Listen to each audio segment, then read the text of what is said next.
Welcome to the GDPR event of WhiteSummers. It's nice that you have taken the time to join us. And actually, just feel free to start. Hope you can see everybody, and maybe somebody will raise questions, but first, just go on with your presentation. Great, thanks. Well, good evening, and thank you to Tomas and Barbara and the Budapest office for inviting me to speak with you all tonight. So I work in our WhiteSummers, Kathy and James, Redwood City and San Francisco offices. I'm currently in our San Francisco office right now. It's also in a co-working space, similar to the space there. We're in the Belgian Chamber of Commerce. And we're actually supposed to have thunderstorms right now, so if you hear any rumbling, it's not my stomach, it's maybe the weather. So before working at WhiteSummers, I worked at a startup, a solar company in Oakland called Longevity. And around the time that the safe harbor principles were invalidated, our company was opening up an office in the Netherlands. So, this transfer of data, customer data has been top of mind for me working both at Longevity and at WhiteSummers. And so I think it's fitting also in light of some of the recent actions against Facebook and prior against Google that we talk about this now. So I think it'll be best if I share my screen with you so you can follow along with the slides as I present. So give me 1 second here.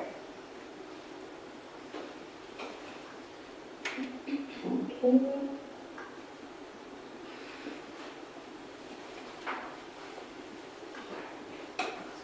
Okay, so we're going to be discussing the U.S. Privacy Shield. And in our conversation today, first we will discuss the background of the Privacy Shield, then I'll provide an overview, the process for applying or self-certifying under the Privacy Shield, and then any additional considerations as you, start to determine whether you will self-certify under this framework. So first, it might be helpful to cover data protection and regulation in the U.S. generally. So perhaps you know, or I'm curious if you have any guesses about who regulates data in the U.S. Anybody?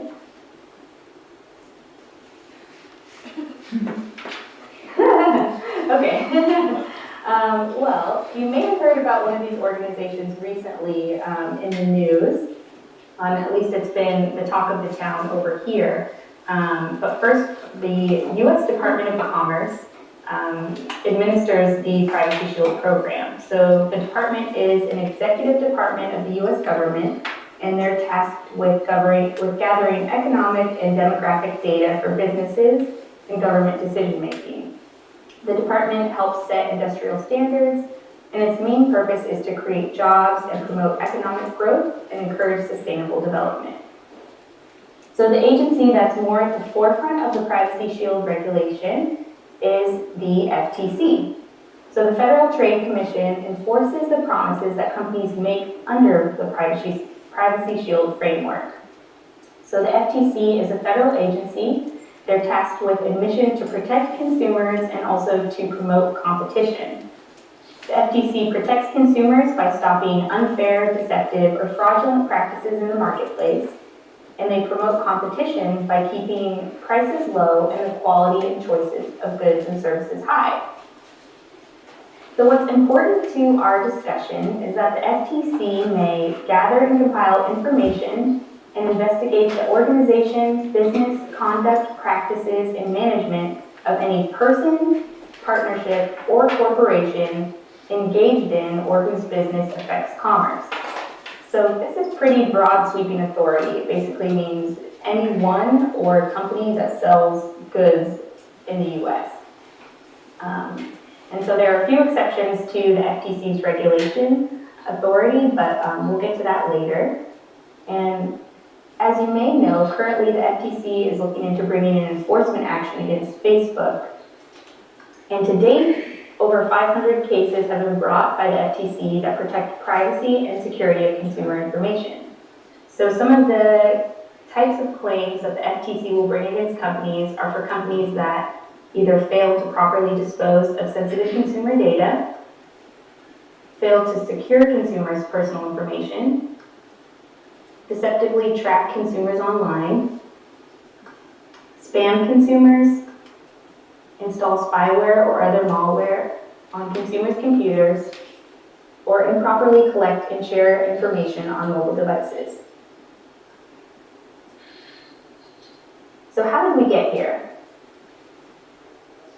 So in October 2015, the European Court of Justice declared the International Safe Harbor privacy principles invalid as they compromise the essence of the fundamental right to respect for private life, and specifically because the Safe Harbor principles did not require all organizations entitled to work with EU privacy-related data to comply with it. So there were insufficient guarantees against sharing of data.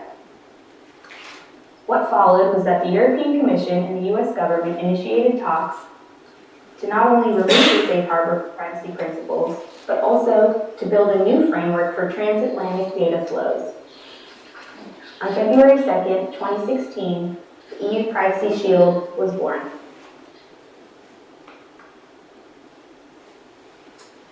So the Privacy Shield is the new framework that facilitates the legal transfer of EU residents' personal data to the US, and it's the organization and the organization relying on it to currently satisfy EU cross-border data transfer requirements.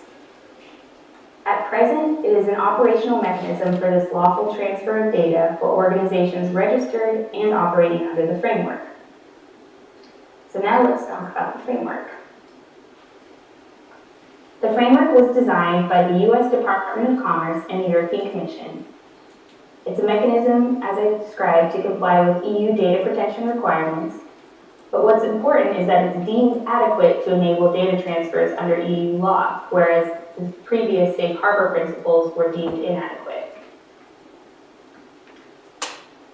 If a company is looking to transfer data to or from Switzerland, they may also join the Swiss-US Privacy Shield for transfers, but we're going to cover the EU-US Privacy Shield today.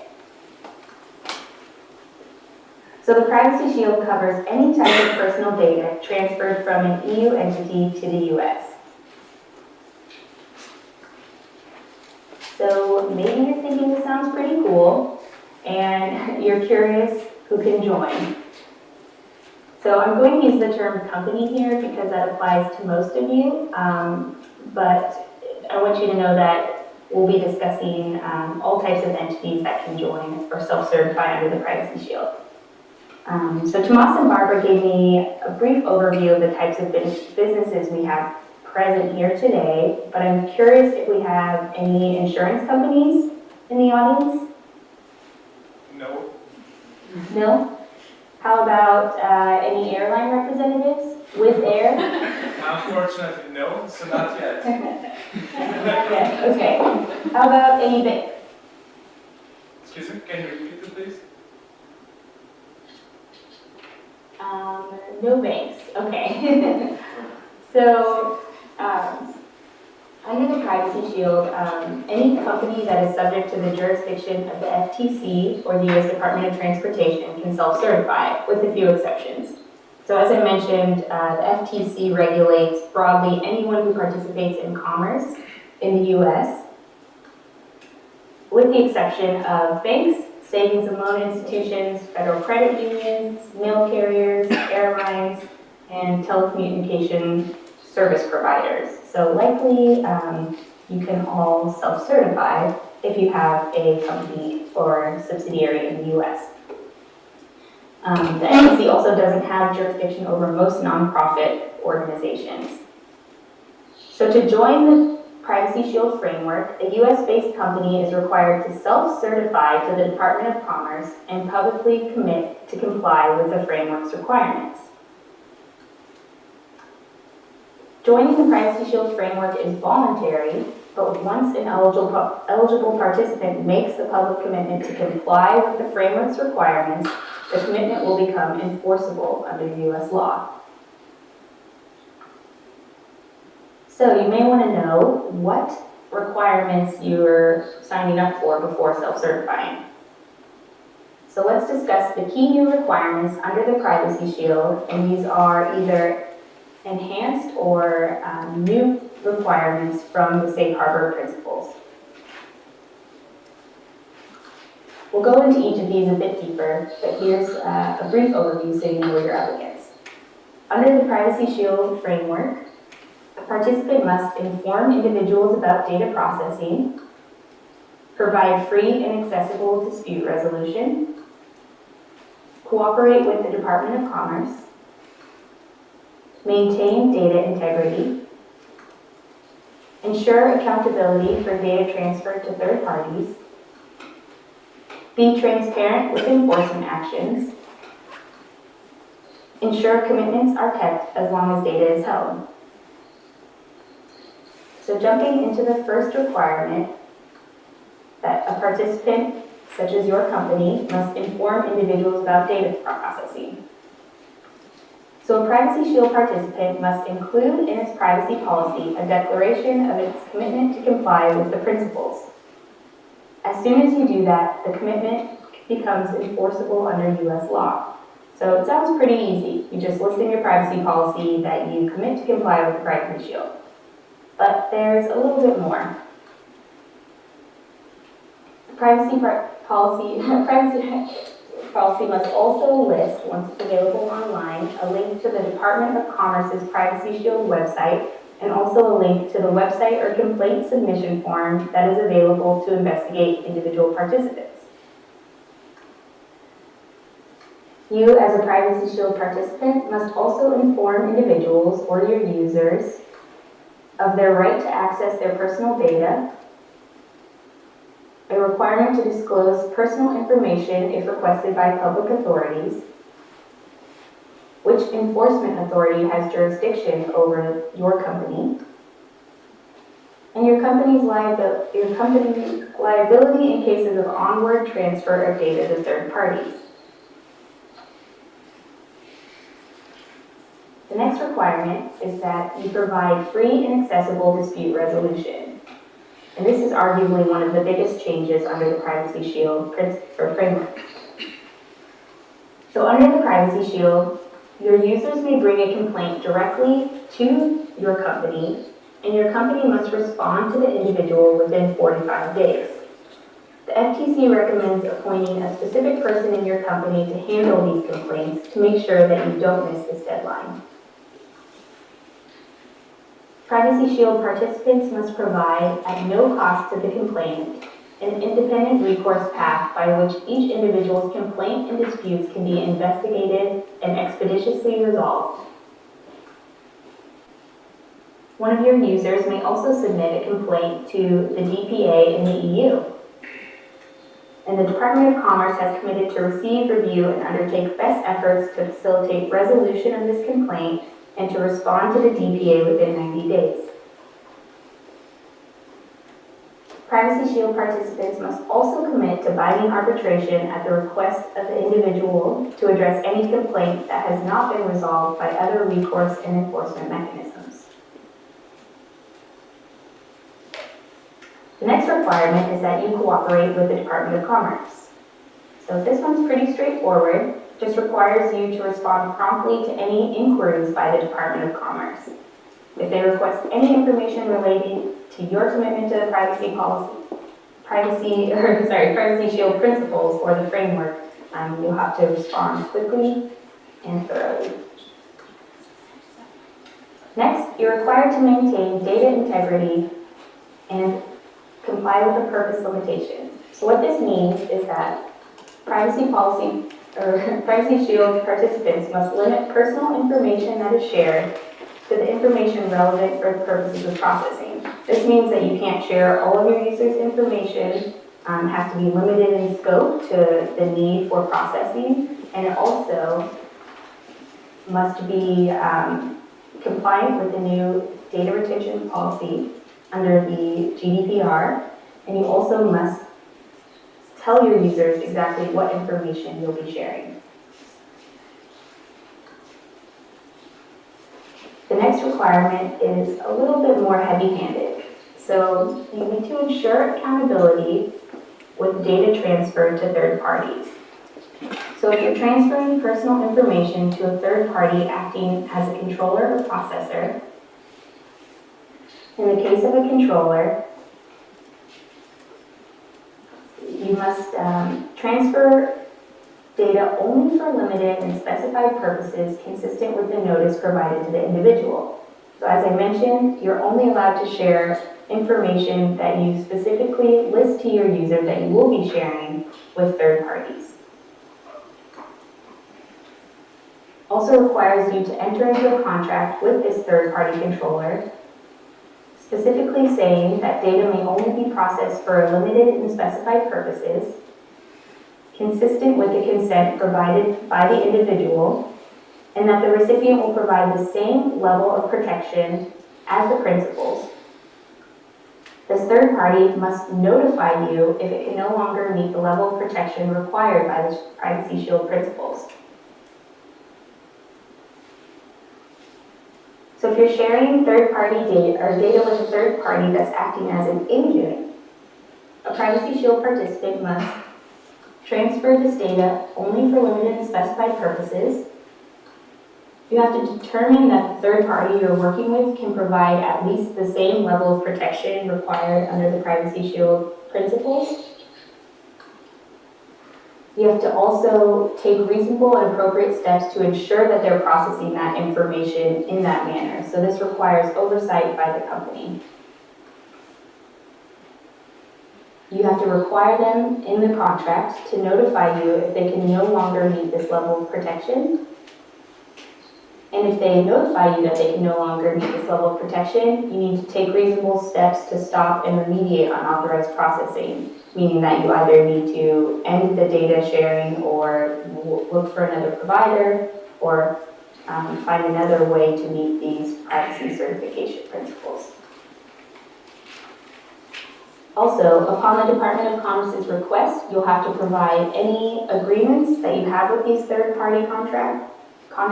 So this is a good time to say that it's good to make sure that you have these contracts in writing and that these principles are clearly stated in the contracts. The next requirement is transparency related to enforcement actions. So this simply requires that Privacy Shield participants make public any relevant related sections of any compliance or assessment report that is submitted to the FTC.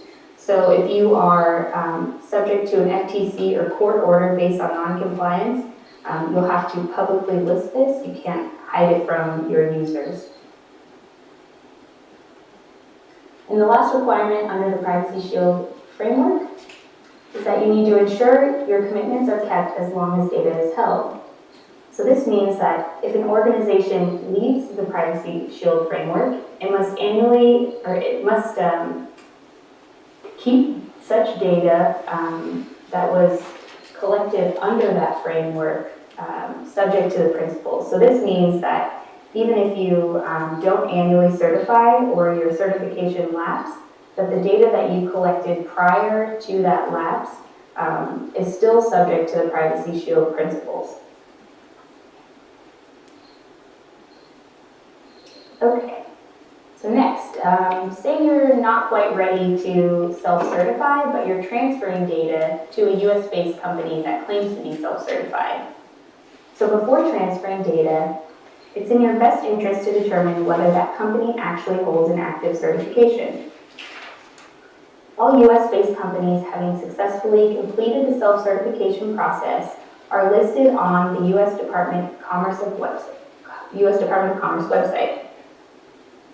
This also lists companies that are no longer members of the Privacy Shield, and these companies are not allowed to receive personal data of EU individuals under the Privacy Shield after the end of their participation.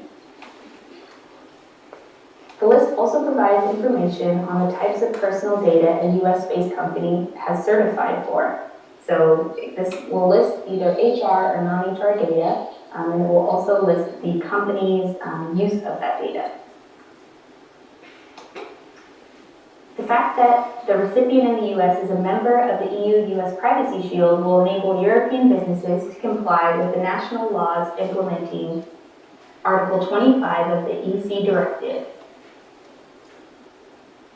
So keep in mind, if data is to be transferred to a certified US-based company, the EU business transferring the data also needs to inform the data subjects or users about the identity of the recipients of their data, and also about the fact that the data benefits from protection by the Privacy Shield. And if the US-based company that you're transferring data to acts as a processor, you're also obligated to enter into a data processing contract, regardless of whether the data processor is a member of the Privacy Shield or not. So now I just wanted to give you a little tour of what the Department of Commerce websites look like. It's very user-friendly. So this is the Privacy Shield Framework website. This is a screenshot, but this is a list of the companies that are currently active. So you can see right here, it lists the company name, their location, what framework they're participating under, and then what data is covered, HR and non-HR. And then if you click into an individual company, you can see here that it lists the type of industry the company's in, whether it's active or not, when it originally certified under the Privacy Shield, when it has to certify again, and then also here's the information for the Swiss-US Privacy Shield. And then as I mentioned, it lists the purpose of data collection here. So this is helpful to know what type of information and why the information is being collected. And then, if you scroll down, you can see that the site also lists dispute resolution information and directions to lodge a complaint against the company. So here is the individual who's responsible for answering complaints for 10,000 feet. And then here are also the recourse mechanisms provided under the Privacy Shield framework. So how's it going so far for the Privacy Shield? As of yesterday, there were 2,761 total organizations that have joined. And the Privacy Shield, as you may know, remains subject to criticism. The criticism is typically that it does not fully protect the fundamental rights of individuals provided under EU privacy law. For example, that there are concerns surrounding the lack of sufficient protection and readily available redress mechanisms. Additionally, there are concerns that the Privacy Shield may not sufficiently control how the U.S. Government agencies access EU resident personal data once it's in the U.S.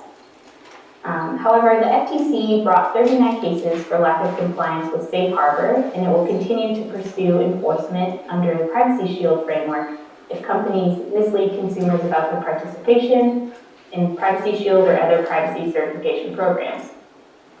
So while participation is voluntary and you can benefit from joining Privacy Shield, joining means that the FTC can sue you for not honoring your commitments.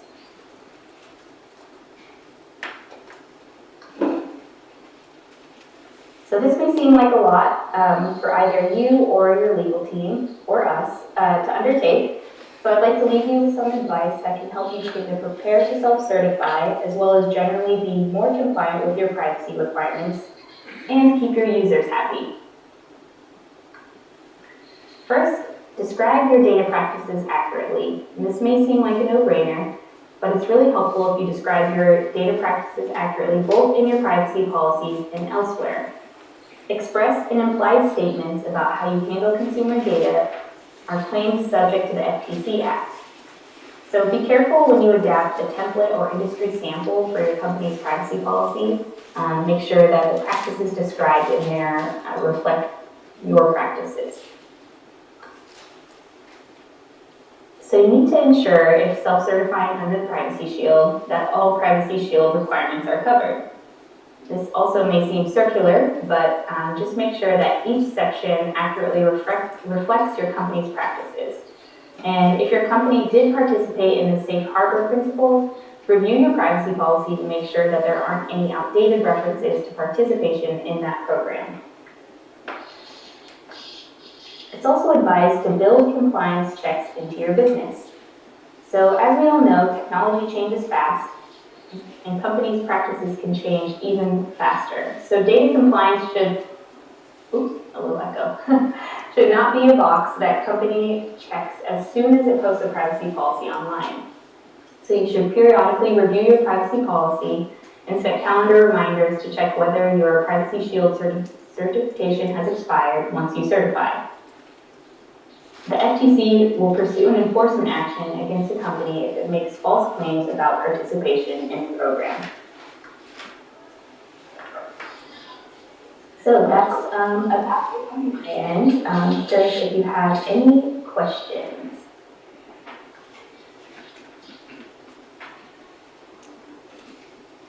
Any questions? Does it seem clear? My question, I mean, how much time does it take to register for the Privacy Shield approximately? The registration is fairly straightforward. I believe you just need to certify on their website. That's actually a good question. I should have WhiteSummers self-certify to see. But I think it's pretty quick. I'll get back to you on the exact timeline though. Can I ask for a couple of clarification points? Yeah. So, does this Privacy Shield regulation apply to us if we, as a European data controller, want to send data to a US-based data processor, or is that something entirely different? Sorry, I think it cut out a little bit. Tomas, would you mind repeating the question? Okay. I think just go where I use the mic. Sorry, thank you. Right, that's pretty far away. Can you hear me now? Yeah, that's great. Okay. So basically my question is that if our company as an EU-based startup at the moment want to send over data to a data processor based in the United States, what should I look for? How can I check whether this company accepting the data is compliant with the regulations, and what regulations are relevant for this? Yeah, that's a great question. You can first check on the Department of Commerce website. So it will list whether they are certified under the Privacy Shield. And if they're not, shouldn't stop you from sharing data with them. You will just be required, or you should enter into a data processing contract. And there are other ways to ensure that the data that you're transferring is protected. You'll want to check, and Barbara can probably speak to this better, to make sure that you notify your customers or users whose data you're sharing on your end so that you're compliant with other requirements under the GDPR. Is my basic understanding correct that if a US company is certified under this Privacy Shield regulation, then we can treat them as any other EU-based company, and there would be no special contract or contract points required? But if they are not certified, then all the other means of compliance come in, and then we would have to ensure it on a case-by-case basis. Yes, that's true. Yes, that's correct. Okay, thank you. Yeah, so, one more point. Even if they are self-certified, the Privacy Shield still requires that as an agent, that you transfer data only for limited and specified purposes, that you determine that they can provide, the same level of protection that you have for your data, that you make sure that they're actually processing the information as expected, And then you're also required to notify your end users that you're sharing the data with them. Okay, thanks. Any questions? Thanks. I think, Jessica, no more questions. So, I mean, sorry, no more questions. Thank you for your presentation, and I hope there will be no thunderstorm around you. So, I mean, have a great day today, and Great. look forward to the next presentation. Thank you. Thank you. And I'll share my slides with Mas so he can share them with you all, so you'll have the information. And it also has my email address if you have any questions or think of any later. Feel free to email me. And I hope this has been helpful. Thank you. It was. Thank you. Thank you. Great. Bye. Thank you so much.